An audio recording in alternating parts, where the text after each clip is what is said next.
નમસ્તે વિદ્યાર્થી મિત્રો, ગેલેક્સી સ્કૂલ દ્વારા આયોજિત ઓનલાઈન લેક્ચરમાં તમારું સ્વાગત છે. હવે ધોરણ 9માં જે આપણું છેલ્લું લેક્ચર હતું એમાં પ્રકરણ નંબર 1 સંખ્યા પદ્ધતિમાં પ્રાકૃતિક સંખ્યાઓ, પૂર્ણ સંખ્યાઓ અને પૂર્ણાંક સંખ્યાઓ, છેલ્લે આપણે આના વિશે જોઈ ગયા. ફરીથી એક વખત રિફર કરીએ ને પ્રાકૃતિક સંખ્યાઓ,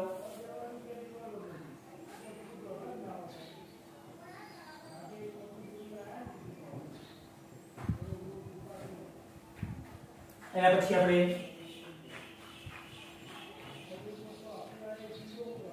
પૂર્ણ સંખ્યાઓ વિશે જોઈ ગયા અને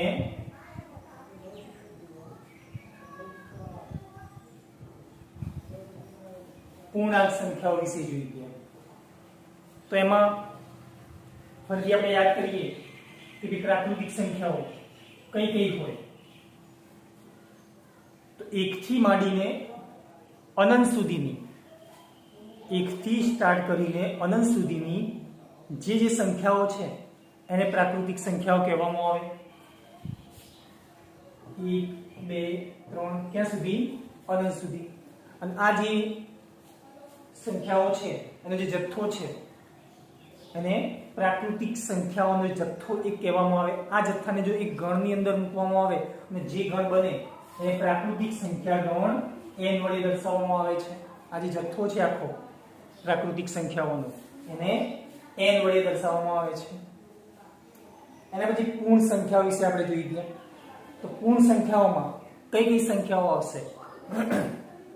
તો 0 થી સ્ટાર્ટ કરીને, આમાં આપણે શું લખેલું કે 1 થી સ્ટાર્ટ થાય અને અનંત સુધી સંખ્યાઓ આવશે. પૂર્ણ સંખ્યાઓમાં 0 થી શરૂ કરીને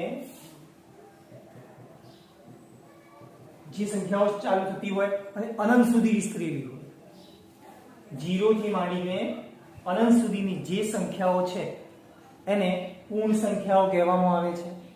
અને આ બધી જ સંખ્યાઓનો આખો જે જથ્થો છે એને પૂર્ણ સંખ્યાઓનો જથ્થો, જેને હોલ નંબર્સ W વડે આપણે દર્શાવીએ છીએ. એના પછી પૂર્ણાંક સંખ્યાઓ વિશે આપણે જોઈ ગયા. આની અંદર 1 થી માંડીને અનંત સુધીની સંખ્યાઓ આવશે. એની વિરોધી સંખ્યાઓ અનંત સુધીની આવશે. ટૂંકમાં બધા જ ધન પૂર્ણાંકો, બધા જ ઋણ પૂર્ણાંકો અને 0, આ જે સંખ્યાઓ છે એને પૂર્ણાંક સંખ્યાઓ કહેવામાં આવે છે. અને આ બધી જ સંખ્યાઓનો આખો જે સમૂહ છે, જે જથ્થો છે એને પૂર્ણાંક સંખ્યાઓનો જથ્થો, જેને આપણે z ગણ કહીએ છીએ.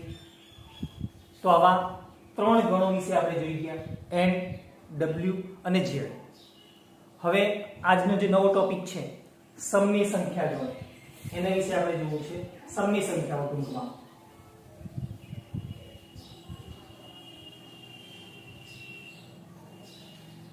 તો સમય સંખ્યાઓ કોને કહેવાય એ અહીં આપણે જોવું છે.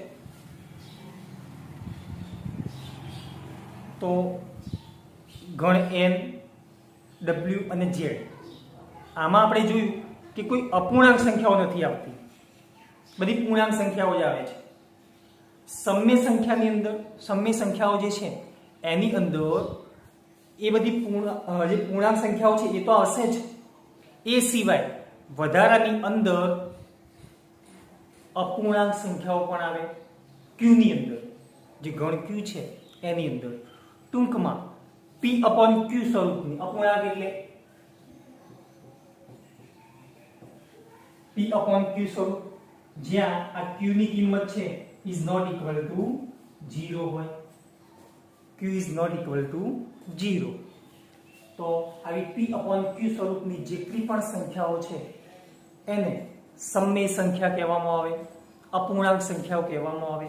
અને એનો જે જથ્થો છે એને સમય સંખ્યાઓનો જથ્થો જેને આપણે q વડે દર્શાવીશું. તો આ જે સંખ્યાઓ છે બધી p/q સ્વરૂપની, દાખલા તરીકે 1/2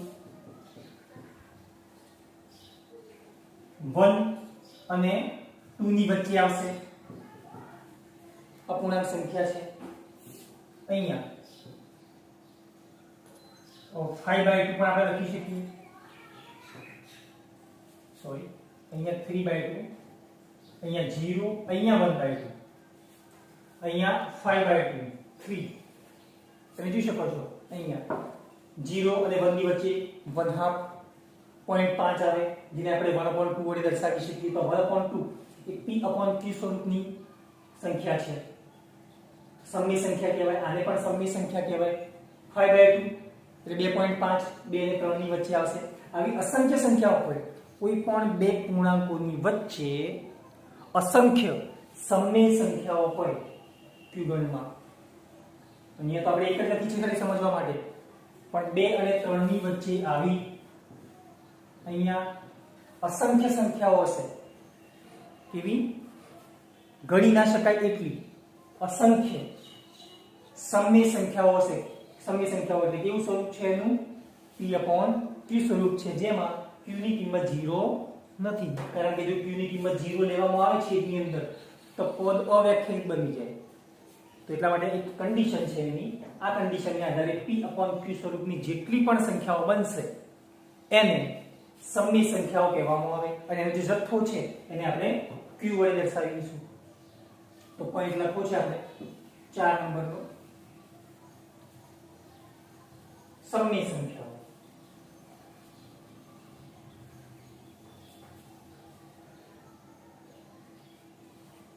ત્રણ નંબર સુધી આપણે જોઈ ગયા પ્રાકૃતિક સંખ્યાઓ, પૂર્ણ સંખ્યાઓ અને પૂર્ણાંક સંખ્યાઓ. હવે 4 નંબરમાં આપણી પાસે આવશે સમય સંખ્યાઓ.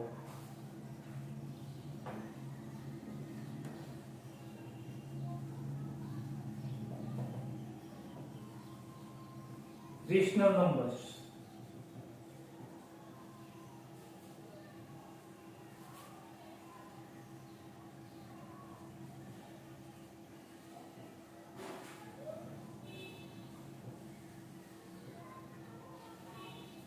તો વ્યાખ્યા મેં તમને સમજાવી છે.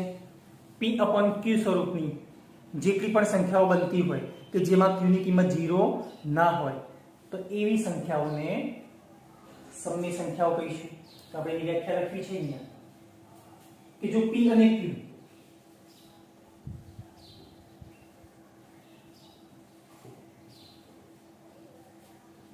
પૂર્ણાંક હોય તથા q શૂન્યેતર સંખ્યા હોય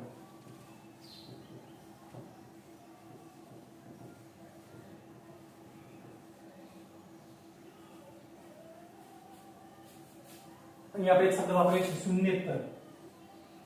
શૂન્યેતર એટલે શૂન્ય ના હોય તેવી સંખ્યા.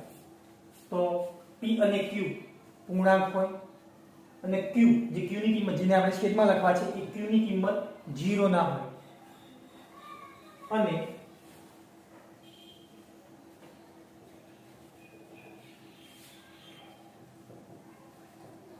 સંખ્યા r ને આપણે r સંખ્યા ધારીએ છીએ. સંખ્યા r ને p/q સ્વરૂપમાં દર્શાવી શકાય.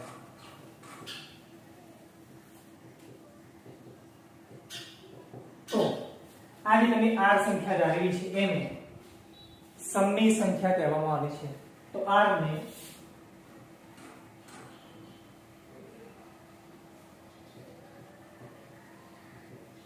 સમય સંખ્યા કહે છે.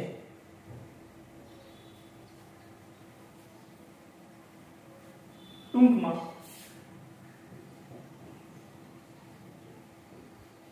r is equal to p/q જ્યાં p અને q પૂર્ણાંક છે તથા q is not equal to 0 છે. એની કન્ડિશન છે આપણે લખેલી છે કે ભાઈ આ જે સમય સંખ્યા r છે એનું સ્વરૂપ કેવું હશે p/q સ્વરૂપ હશે. p અને q બંને પૂર્ણાંક છે અને હવે q ની કિંમત 0 નથી પાછી. તો આવી જે સંખ્યા r છે એને આપણે સમય સંખ્યા કહીશું. અને હવે આવી r વાળી જેટલી પણ સંખ્યાઓ બનશે આ ટાઈપની અને એનો જે જથ્થો બનશે એને સમય સંખ્યાઓ કહેવામાં આવે. તો એ પણ અહીં આપણે લખીએ r is equal to p/q સ્વરૂપની બધી જ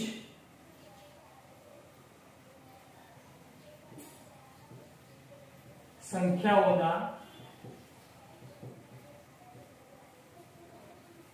જથ્થાને સમય સંખ્યાઓનો જથ્થો કહે છે.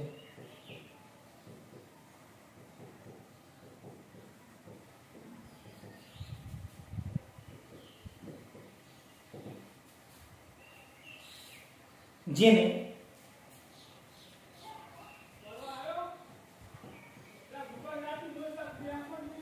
કેપિટલ Q વડે દર્શાવવામાં આવે છે.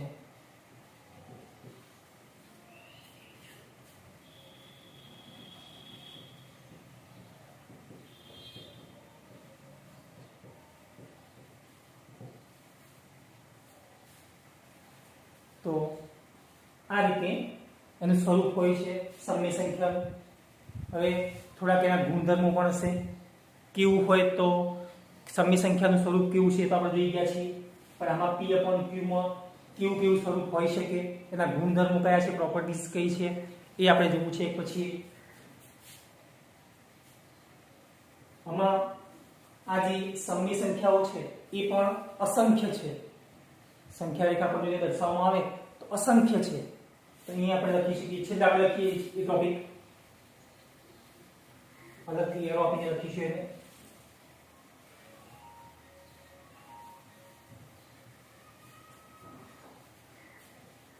એક પછી એક આપણે પોઈન્ટ લખીએ સમય સંખ્યા વિશે. એમાં પહેલો પોઈન્ટ છે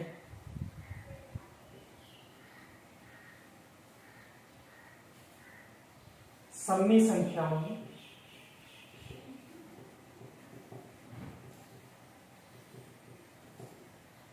દર્શાવવા વપરાતો Q એ અંગ્રેજી શબ્દ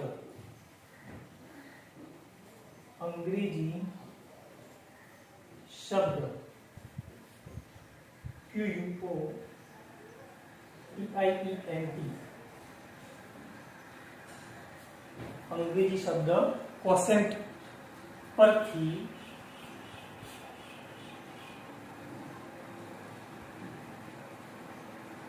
લખવામાં આવે છે.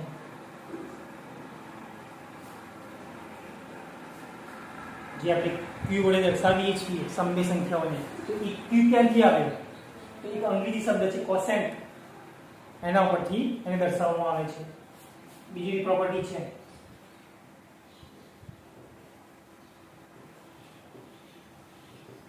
સમય સંખ્યાઓમાં, હવે આપણે જોયું કે સમય સંખ્યાઓમાં અનંત સુધી ઋણ સંખ્યાઓ પણ અનંત સુધી વિસ્તરેલી હોય, ધન સંખ્યાઓ પણ અનંત સુધી વિસ્તરેલી હોય, એની અંદર અપૂર્ણાંકો પણ હશે. તો આ જે સમય સંખ્યાઓ છે એમાં સૌથી નાની સંખ્યા કઈ આવશે ઋણ સંખ્યામાં એ આપણે જાણતા નથી. સૌથી મોટી સંખ્યા પાછળ કઈ આવશે એ પણ તમે ચોક્કસ રીતે લખી શકતા નથી. એનો મતલબ શું થઈ ગયો કે સમય સંખ્યાઓમાં સૌથી નાની સંખ્યા અને સૌથી મોટી સંખ્યાનું કોઈ જ અસ્તિત્વ નથી, કારણ કે આપણે જાણતા નથી કે કઈ સંખ્યા આવશે. આપણે લખી શકીએ સમય સંખ્યાઓમાં સૌથી નાની અને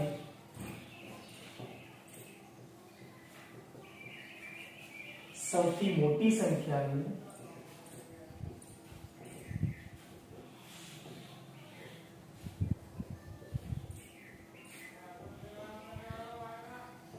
અસ્તિત્વ નથી. કારણ કે કઈ સંખ્યા આવશે આપણે જાણતા નથી એટલે આપણે લખી શકીએ એનું કોઈ અસ્તિત્વ નથી અહીંયા. ત્રીજો અહીંયા આપણે ટોપિક લખવો છે, સમની જે સંખ્યાઓ છે એને p/q સ્વરૂપે અનન્ય રીતે દર્શાવી શકાતી નથી. કેમ અનન્ય? એટલે એક અને એકમાત્ર રીતે. દાખલા તરીકે અહીંયા હું 1/2 લખું છું, અહીંયા 2/4 લખું છું, પછી 4/8 છે, 5/10 છે. તમે જુઓ અહીંયા સંખ્યા એક જ છે 1/2. અહીં છેદ ઉડી જાય એટલે 1/2, અહીંયા પણ 1/2, અહીંયા પણ 1/2. સંખ્યાઓ તો એક જ છે પણ એને આપણે અલગ અલગ રીતે દર્શાવી શકીએ છીએ. એકના એક રીતે એક જ સંખ્યા તરીકે તમે એને દર્શાવી શકતા નથી, અનન્ય રીતે તમે એને દર્શાવી શકતા નથી. આ 1/2 ને દર્શાવવા માટે તમે આ પ્રમાણે પણ લખી શકો. 1/2 ને દર્શાવવા તમે 2/4 પણ લખી શકો, 4/8 પણ લખી શકો, 5/10 પણ લખી શકો. એટલે આ જે સમની સંખ્યા છે એને તમે અનન્ય રીતે દર્શાવી શકતા નથી p/q સ્વરૂપે. તો આપણે એ લખવું છે અહીંયા.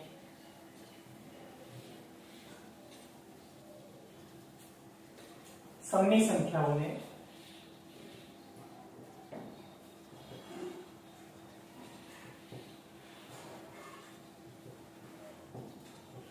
p પૂર્ણાંક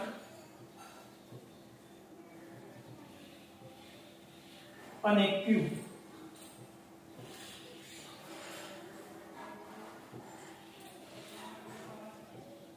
શૂન્યેતર પૂર્ણાંક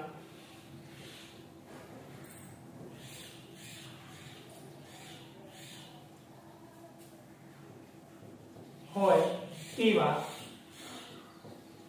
p/q સ્વરૂપમાં અનન્ય રીતે દર્શાવી શકાય નહીં.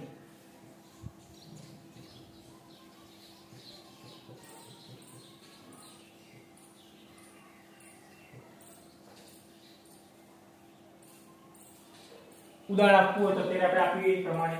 દાખલા તરીકે 1/2,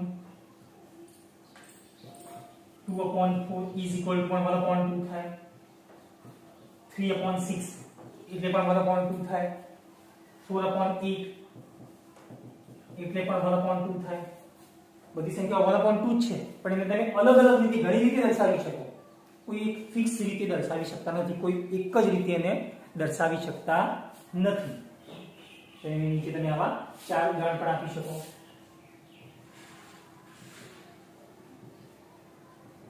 બધી સંખ્યાઓ તો 1/2 જ છે પણ એને તમે જોઈએ 1/2 ને દર્શાવવા માટે હું 2/4 નો પણ ઉપયોગ કરી શકું, 3/6 નો પણ ઉપયોગ કરી શકું, 4/8 નો પણ ઉપયોગ કરી શકું. તો આ પ્રમાણે એને અનન્ય રીતે દર્શાવી શકાય નહીં. કોને? સમની સંખ્યાઓને. એના પછી આપણે લખવું છે પોઈન્ટ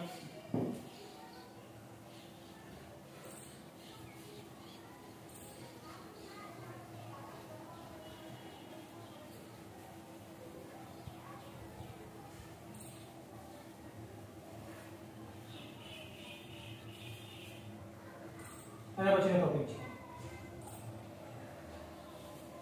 સમની સંખ્યાઓ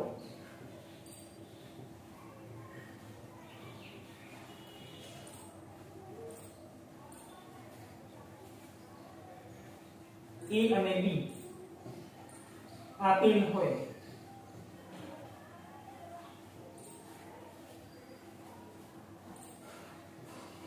તો ધારો કે આપણને બે સમની સંખ્યાઓ આપેલી છે a અને b, તો આ a અને b ની વચ્ચે અસંખ્ય સમની સંખ્યાઓ તમને મળશે. મેં તમને અત્યારે સમજાવ્યું કે 3 અને 4 ની વચ્ચે કે 2 અને 3 ની વચ્ચે અસંખ્ય અપૂર્ણાંક સંખ્યાઓ આવેલી હોય. અસંખ્ય એટલે ગણી ના શકાય એટલી. તો જો સમની સંખ્યાઓ a અને b આપેલ હોય તો a અને b ની વચ્ચે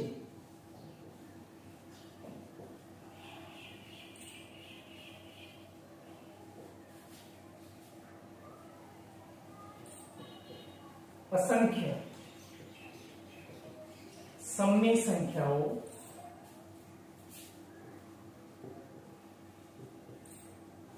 આવેલી હોય છે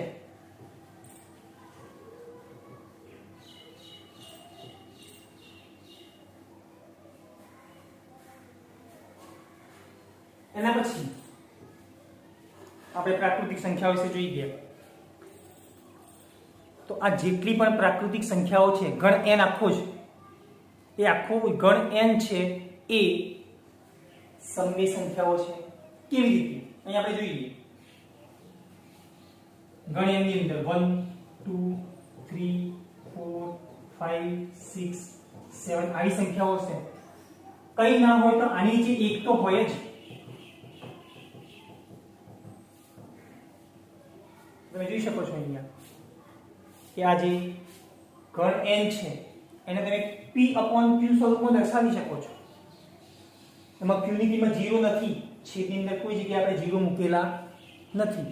તો આ જે n ગણ છે, તો ટૂંકમાં n ગણ એટલે બધી જ પ્રાકૃતિક સંખ્યાઓ છે એ એવી સંખ્યાઓ છે, સમય સંખ્યાઓ છે. તો આપણે અહીંયા લખી શકીએ કે ગણ n માં આવતી બધી જ પ્રાકૃતિક સંખ્યાઓ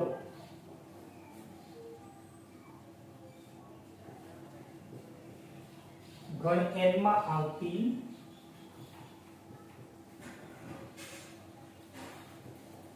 બધી જ પ્રાકૃતિક સંખ્યાઓ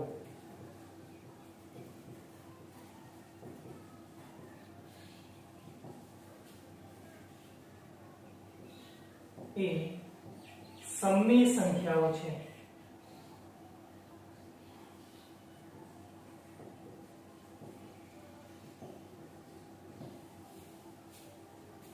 દાખલા તરીકે 2 is equal to 2/1 લખી શકાય. 5 is equal to 5/1 લખી શકાય. 7 is equal to 7/1 લખી શકાય. જે p/q સ્વરૂપો છે બધા જ. તો આમ બધી જ પ્રાકૃતિક સંખ્યાઓ એ કેવી સંખ્યાઓ છે? સમય સંખ્યાઓ છે. એક માર્ક્સના ક્વેશ્ચન છે આ બધા, એને આપણે યાદ રાખીશું. એના પછી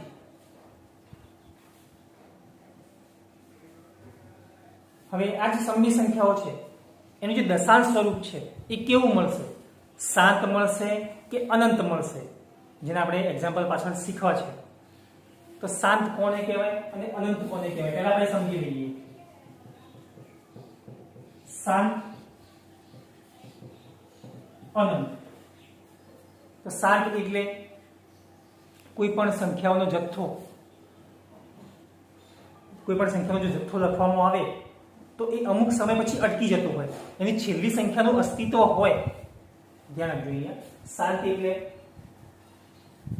કોઈ પણ સંખ્યાઓનો જે જથ્થો છે એમાં છેલ્લી સંખ્યાનું જો અસ્તિત્વ હોય, અંતિમ સંખ્યાનું, તો એને શાંત કહેવામાં આવે, શાંત સંખ્યાઓ કહેવામાં આવે, શાંત સંખ્યાઓનો જથ્થો કહેવામાં આવે. પણ અનંત એટલે જે સંખ્યાઓનો તમે જથ્થો આપેલો છે એમાં છેલ્લી સંખ્યાનું કોઈ અસ્તિત્વ જ ના હોય, અનંત સુધી ચાલી જતી હોય. તો અનંત સુધી ચાલી જતી હોય એવી જે સંખ્યાઓનો જથ્થો છે એને આપણે અનંત સંખ્યાઓ કહીશું. તો હવે એ જે સંખ્યાઓ છે એમાં સમય સંખ્યાઓમાં એનું જે દશાંશ સ્વરૂપ છે એ શાંત મળશે કે અનંત મળશે એના વિશે આપણે ટોપિક લખીએ, પછી જોઈશું કેવું મળે છે. દાખલામાં લઈશું. સમય સંખ્યાઓનું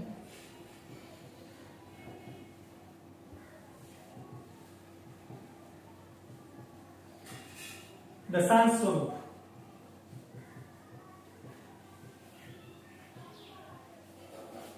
શાંત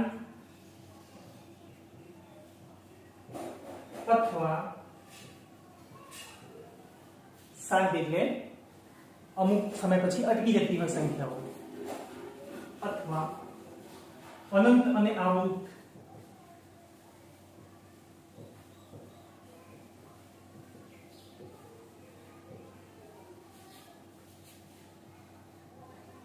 મળે.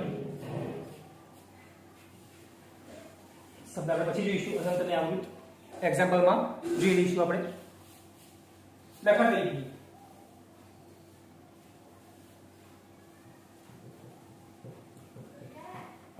1/5 છે એની જગ્યાએ આપણે 0.2 લખી શકીએ.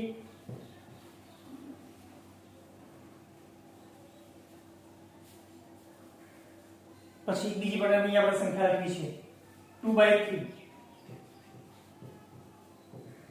0.6 બાર 6 બાર એટલે 6 ઘટક છે, જે 6 સંખ્યા છે એનું પુનરાવર્તન થઈ જાય છે.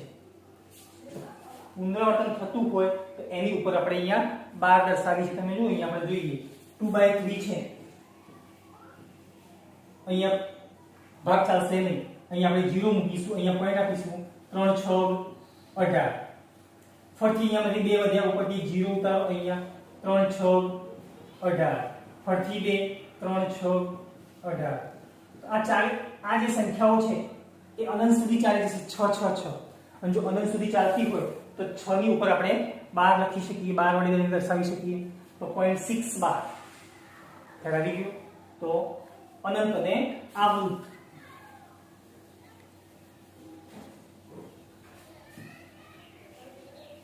હવે આના પછી છેલ્લે આપણે લખવું છે કે ભાઈ વાસ્તવિક સંખ્યાઓ કઈ કઈ છે. વાસ્તવિક સંખ્યામાં શું હોય એ.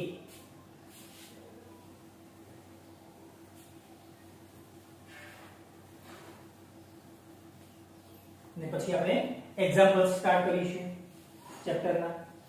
આટલા એક ગણ વિશે આપણે જોઈ લઈએ 5 નંબરમાં.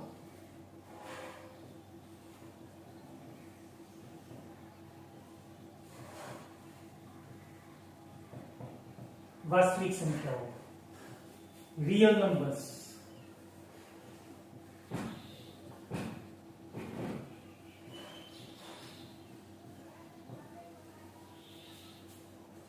તો આની અંદર કઈ કઈ સંખ્યાઓ આવે એ આપણે લખવી છે. તો વાસ્તવિક સંખ્યાઓની અંદર બધી જ સંખ્યાઓ આવશે. એક તો પ્રાકૃતિક સંખ્યાઓ આવે, જે ડબલ્યુ ગણ છે એ પણ આખો આવતો હોય, ટૂંકમાં 0 પણ આવી જતા હોય એમ. પછી ઝેડ ગણ પણ આવે, પૂર્ણાંક સંખ્યાઓ બધી આવે, સમય સંખ્યાઓ પણ આવે, અને વધારાની એક વસ્તુ બીજી આવશે અંદર, અસમય સંખ્યાઓ. અસમય સંખ્યાઓ એટલે કેવી સંખ્યાઓ? જેવી તમે વર્ગમૂળ ન નીકાળી શકતા હોય એવી સંખ્યાઓ, ઘનમૂળ ન નીકાળી શકતા હોય એવી સંખ્યાઓ, ચતુર્થ મૂળ ન નીકાળી શકતા હોય, પંચમૂળ ન નીકાળી શકતા, ટૂંકમાં જેનું મૂળ ન નીકાળી શકતા હોય એવી સંખ્યાઓ જેટલી પણ છે એ બધી જ આની અંદર આવે. સૌથી મોટામાં મોટો જે ગણ છે એ વાસ્તવિક સંખ્યા ગણ છે, જેને આપણે કેપિટલ R વડે દર્શાવીએ છીએ. તો અહીંયા આપણે ખાલી એક જ લીટીમાં લખીશું કે આ જે વાસ્તવિક સંખ્યાઓ છે એમાં કઈ કઈ સંખ્યાઓનો સમાવેશ થાય એ આપણે લખ્યું છે. તો વાસ્તવિક સંખ્યાઓમાં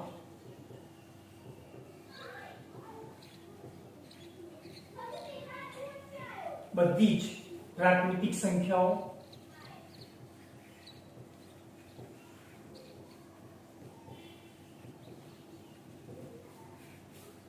શૂન્ય આવશે અંદર, જે ડબલ્યુ આપણે વાપરીએ છીએ,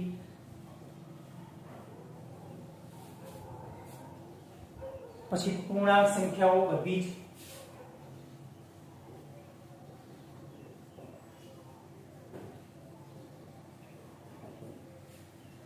સમય સંખ્યા આખો આવી જશે અંદર, સમય સંખ્યાઓ, તેમજ વધારાની શું આવશે અંદર? અસમય સંખ્યાઓ, તેમજ અસમય સંખ્યાઓનો સમાવેશ થાય છે.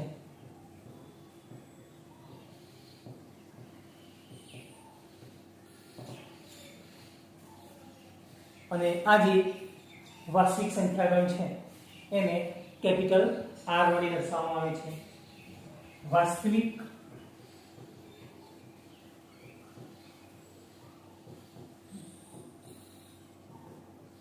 સંખ્યાઓના જથ્થાને સંકેતમાં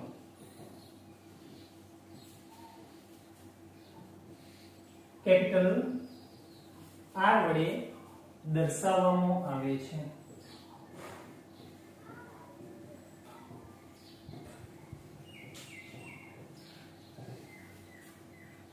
ટૂંકમાં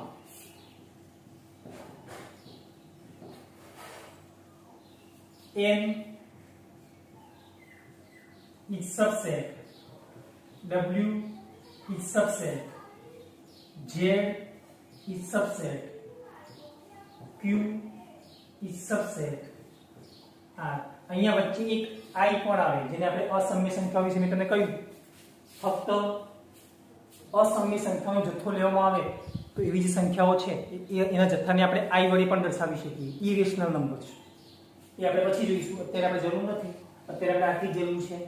n is subset, w is subset, z is subset, q is subset.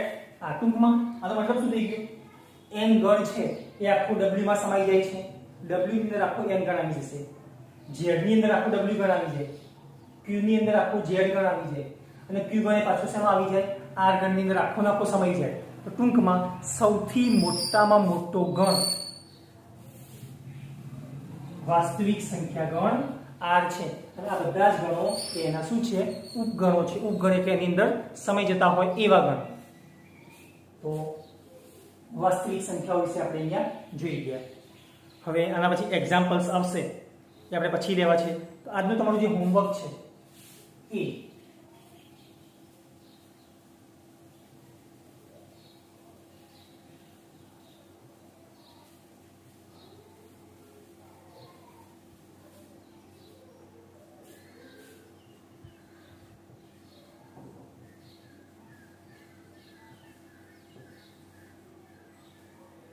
હોમવર્કમાં આજના જે હોમવર્કમાં છે ફરીથી આપણે આપીએ છીએ પ્રાકૃતિક સંખ્યાઓ.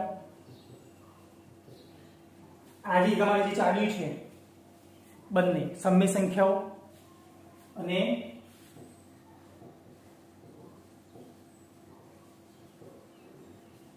વાસ્તવિક સંખ્યાઓ.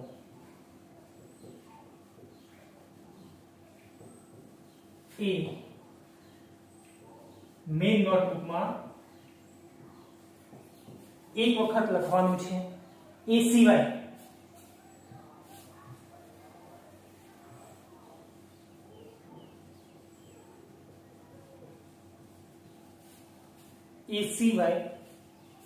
પાંચે પાંચ વ્યાખ્યાઓ કોની કોની? પ્રાકૃતિક સંખ્યાની વ્યાખ્યાઓ એમાં આપણે જે લખાયું છે એ, પછી પૂર્ણ સંખ્યાઓ,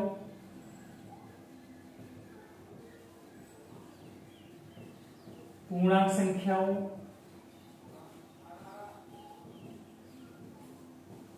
સમય સંખ્યાઓ અને વાસ્તવિક સંખ્યાઓ.